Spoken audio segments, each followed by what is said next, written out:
जय हिंद। स्वागत है आपका हमारे इस YouTube चैनल में। आज हम करेंगे छात्रावास अधीक्षक 2016 में जो एग्जाम हुआ था, है ना, छात्रावास अधीक्षक श्रेणी का जो 2016 में एग्जाम हुआ था। उसमें जो सामान्य ज्ञान, जो इंडिया लेवल की जो या फिर भारत की जो सामान्य ज्ञान जिसमें हम पढ़ते हैं, इतिहास, भूगोल, पॉलिटी, है ना, इकोनॉमिक्स या फिर अन्य, उसमें से कितने प्रश्न कैसे आए थे, उसको कैसे सॉल्व करना था, इस पर हम चर्चा करेंगे। टोटल 20 प्रश्न पूछे गए थे उस बारे में इस बार, है ना। लेकिन इस बार जो छात्रावास हॉस्टल का जो निकला है वैकेंसी, उसमें केवल और केवल 15 नंबर का प्रश्न आएगा और पहले 20 नंबर का प्रश्न पूछा गया था। कैसे बनाना था, क्या होना चाहिए था अप्रोच, वहां पे देखेंगे। साथ में ध्यान लीजिए कि हम जो भी आंसर बता रहे हैं वो फाइनल आंसर पर आधारित है, ठीक है। मतलब पहला आंसर जारी होता है, फिर कुछ यदि ऊपर नीचे हो जाता है तो उसमें दाव पत्ती लगा जाता है, कुछ प्रश्न चेंज होते हैं, कुछ उत्तर चेंज होते हैं, कुछ को विलोपित किया जाता है। वो सब करने के बाद जो फाइनल आंसर आते हैं उस पर हम चर्चा करेंगे। चलिए शुरू करते हैं आज का प्रश्न। सबसे पहला प्रश्न आज लेंगे, ठीक है। देख लीजिए, यहाँ से पार्ट बी है जनरल नॉलेज, पार्ट बी सामान्य ज्ञान। 91 नंबर से स्टार्ट होगा ये। निम्नलिखित में से किस स्थान पर सुभाष चंद्र बोस ने आजाद हिंद फौज का नेतृत्व किया था। अब किसमें ऑप्शन है, बैंकॉक, बैंकॉक नहीं है, ठीक है, रंगून भी नहीं है, टोक्यो भी नहीं है, तो कौन सा है, सिंगापुर है, ठीक है। आंसर क्या हो जाएगा, सिंगापुर हो जाएगा।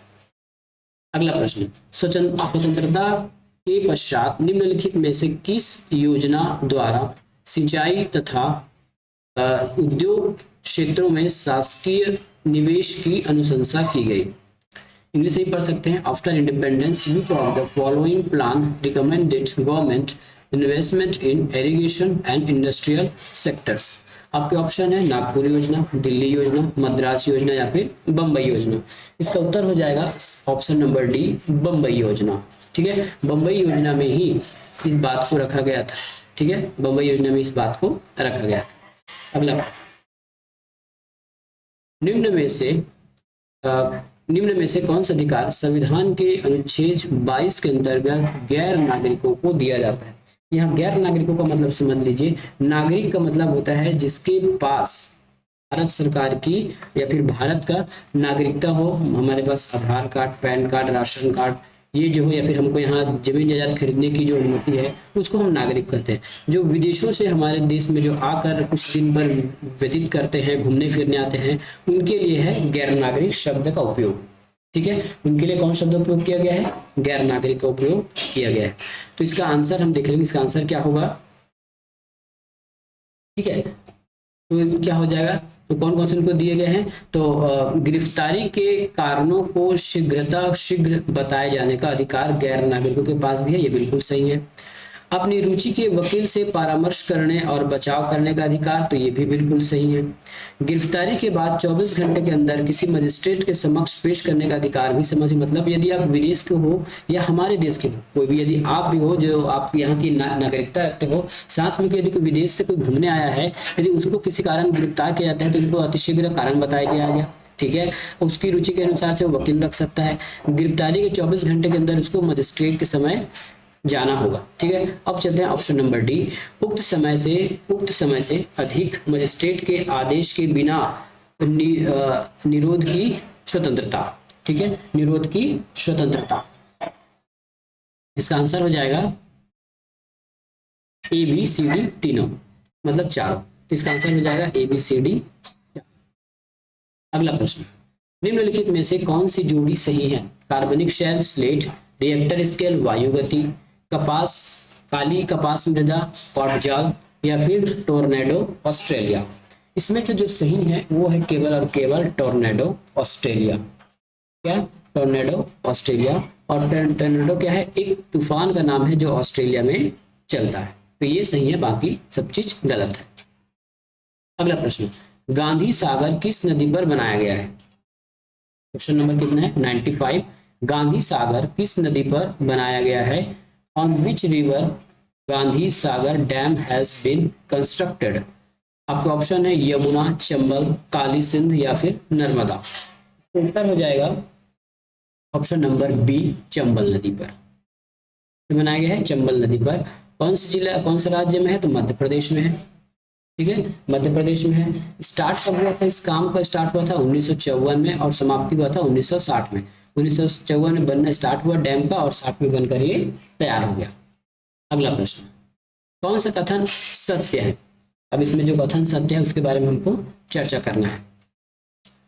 अरब सागर के सभी द्वीपों का उद्भव प्रवाल से हुआ है, ये बिल्कुल सही बात है।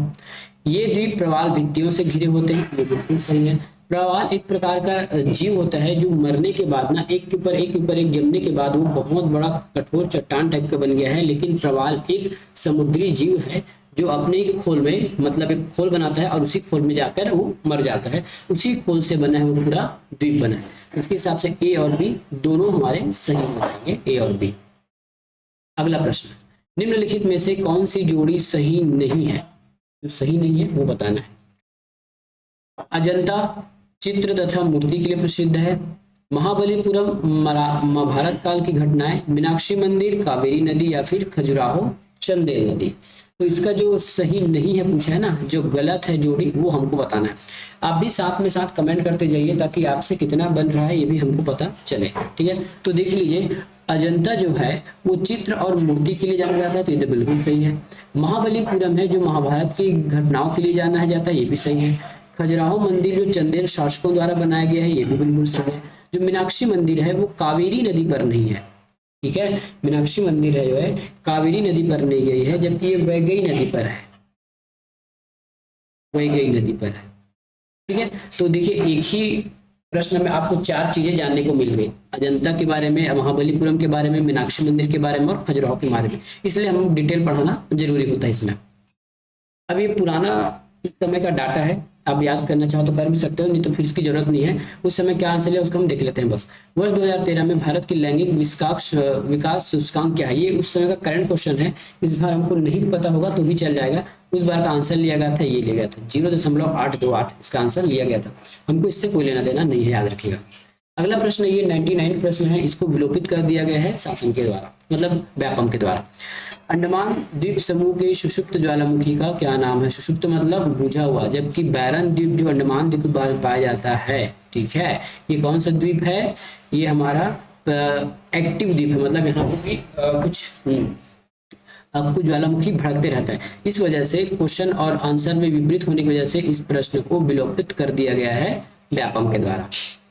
मौसमी बेरोजगारी किससे संबंधित है? जो मौसमी बेरोजगारी है वो किससे संबंधित है? सार्वजनिक क्षेत्र से बिल्कुल नहीं, निजी क्षेत्र से बिल्कुल नहीं, क्योंकि निजी क्षेत्र में मौसम से कोई लेना नहीं, बहुत सारा काम रहता है निजी में। कृषि से होता है। देखिए जैसे जो गांव में आप जाएंगे तो आपको धान की खेती होती है, ठीक है, धान की खेती के बाद होती है गेहूं या फिर चना की खेती। लेकिन सभी किसान गेहूं या चना की खेती नहीं करता, लगभग धान की खेती करता है। और धान की खेती 4 से 5 महीने की खेती होती है। उसके बाद यदि कोई भी किसान अपने क्षेत्र में या फिर अपने कृषि कार्य में या फिर अपने खेत को उपयोग में नहीं ले रहा, इसका मतलब उसके पास बेरोजगारी हो गया। इसी बोलते हैं एक मौसम में बेरोजगारी। जैसे गर्मी में बहुत लोग धान नहीं उगाते, और कुछ जैसे कोई गेहूं चना भी उगाएगा तो लगभग 2 महीना खाली ही रहता है गर्मी के दिन में। ठीक है, यदि किसी के पास प्लॉट वगैरह है, यदि पानी की व्यवस्था है तो अलग बात है, लेकिन एक विशेष मौसम की वजह से लोग खाली बैठते हैं। क्यों? कृषि में, इसलिए हम इसको कहेंगे मौसमी बेरोजगारी। अगला प्रश्न, संविधान के भाग 3 में उल्लेखित मौलिक अधिकारों को लागू करने के लिए अन्य प्रयोजन के लिए, है ना, लागू करने और अन्य प्रयोजन के लिए किसे बंदी प्रत्यक्षीकरण, परमादेश, प्रतिषेध, उत्प्रेरण, लेख और अधिकार परीक्षा करने का अधिकार है। संविधान के भाग 3 में उल्लेखित मौलिक अधिकार को लागू करने के लिए और किसी अन्य प्रयोजन के लिए, है ना, बंदी प्रत्यक्षीकरण, परमाधीश अधिकार, प्रेरण, है ना, इस सब का अधिकार किसके पास है? वैसे तो ये सभी अधिकार है हमारे भारत के सर्वोच्च न्यायालय के पास, है ना, भारत के सर्वोच्च न्यायालय के पास। लेकिन इसमें सर्वोच्च न्यायालय को न देकर, है ना, भारत के उच्च न्यायालय में ये सब अधिकार को दे दिया गया है। ठीक है, तो ये भारत के उच्च न्यायालय के पास है ये सभी अधिकार।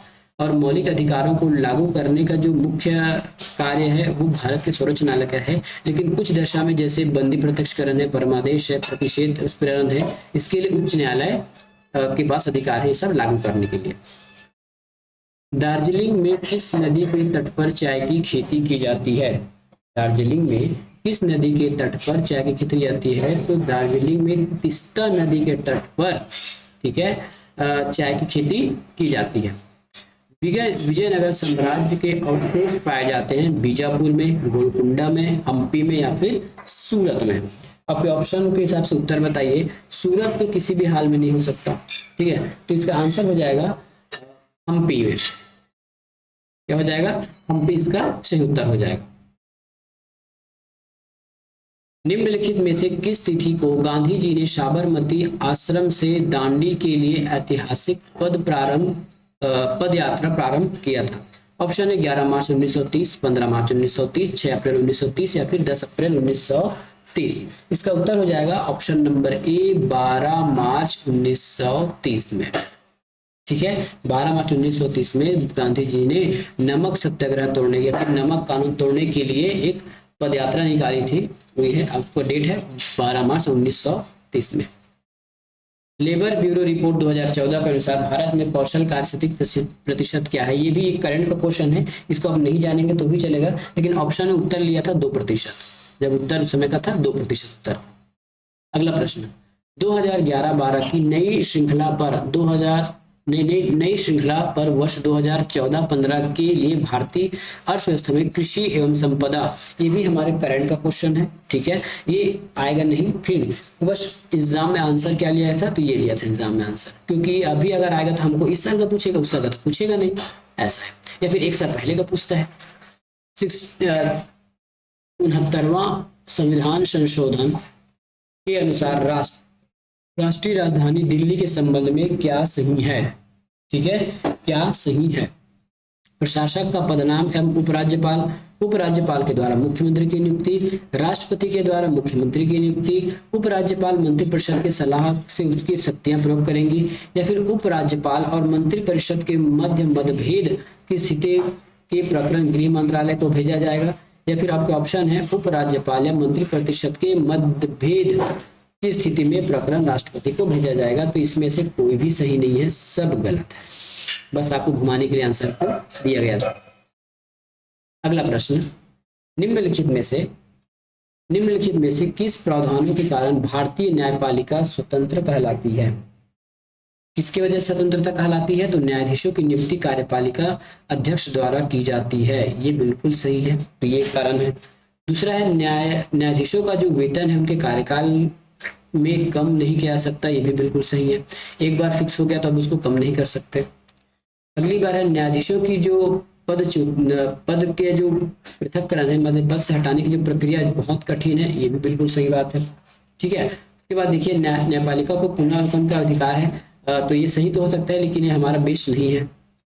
अगला है न्यायाधीशों का कार्यकाल लंबा है, ये बिल्कुल सही है। प्रश्न नंबर अच्छे से और पढ़ लीजिए, क्या लिखा है? स्वतंत्रता कहलाती, ठीक है, पॉजिटिव आंसर देना है, ठीक है। उसके बाद आपका आ जाएगा कार्यपालिका और विधायिका न्यायपालिका के मध्य शक्तियों का पृथक्करण, तो इसका आंसर हो जाएगा, इन तीनों को यदि कंबाइन करेंगे तो सी आंसर आपका सही हो जाएगा। अगला प्रश्न, इनमें से कौन सा अनुच्छेद 19 अनुच्छेद के अंतर्गत युक्तियुक्त निर्धारण, ठीक है? तो बस स्टैंड के लिए स्थान नियत करना, एक निश्चित कारखाने में न्यूनतम मजदूरी, किसी व्यापार के लिए लाइसेंस युक्त निर्धारित करना, या फिर इनमें से उपरोक्त सभी। तो ये जो सभी है वो धारा अनुच्छेद 2019 है, आर्टिकल 2019 से युक्तियुक्त निर्बंध है। Which of the following is the reasonable restriction under the article, मतलब रीजनेबल रिस्ट्रिक्शन है, आपको उसमें रिस्ट्रिक्शन लगाया जा सकता है। चलिए आज का लास्ट प्रश्न देखते हैं, और ये भी आपके करंट का क्वेश्चन है, इसको नहीं जानेंगे तो भी चलेगा, आंसर बता देता हूँ। वर्ष 2015-14 की अवधि के लिए कृषि मंत्रालय के द्वारा भारत के लिए कुल कितना खाद्यान्न उत्पादन का अनुमान लगाया गया है? इसका आंसर लिया गया है 2,257.1 मिलियन टन, क्योंकि ये हमारा करंट का क्वेश्चन है, इससे कोई लेना देना नहीं है। कुछ क्वेश्चन ऐसे होते हैं जो करंट बेस से रहते हैं, वो बाकी आगे आपको काम आने वाला नहीं है, ठीक है। तो ये था आज का हमारा वीडियो, जिसमें हमने हॉस्टल वार्डन से संबंधित जितने भी जीएस के प्रश्न है उसको समझा दिए हैं। हॉस्टल वार्डन प्रश्न पत्र में केवल इंग्लिश और मैथ्स का सेक्शन बचा है, उसको भी हम जल्द कंप्लीट करके किसी अन्य नेक्स्ट पेपर, याद रखिएगा 2015 से लेकर अभी तक जितने भी प्रश्न पत्र सबको हम इसी वे में सॉल्व करने वाले हैं। मिलेंगे अगले वीडियो में, धन्यवाद।